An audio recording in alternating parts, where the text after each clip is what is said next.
Hey there, fellow DIY enthusiasts.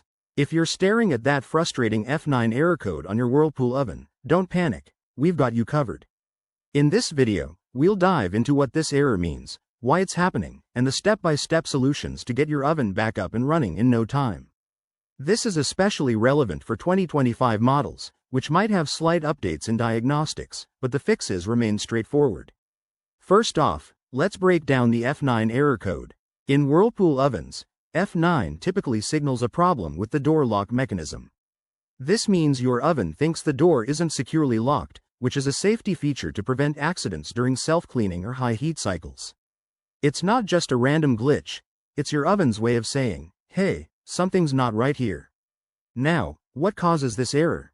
The most common culprits include a jammed or misaligned door, worn-out lock components, electrical issues like faulty wiring, or even a malfunctioning control board.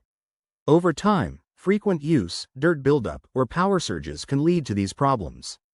For 2025 models, keep an eye out for software glitches that might require a simple reset.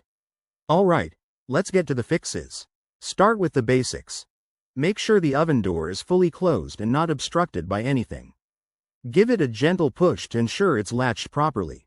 If that doesn't work, try resetting your oven by unplugging it for a few minutes or flipping the circuit breaker. This can clear temporary errors. If the error persists, it's time for some deeper troubleshooting. Inspect the door lock assembly for any visible damage or debris. You might need to clean it with a soft cloth or, in some cases, replace the lock mechanism. For 2025 models, check your oven's manual for any specific diagnostic modes. Whirlpool has made these easier to access. Always remember to turn off the power before messing with internal parts to stay safe. If you're not comfortable with these steps or if the problem continues, it's best to call a professional technician. They can handle more complex issues like wiring problems or control board replacements. There you have it, your guide to fixing the F9 error on your Whirlpool oven. By following these tips, you'll save time and money. If you found this helpful, give it a thumbs up and subscribe for more home repair hacks. Thanks for watching, and happy fixing.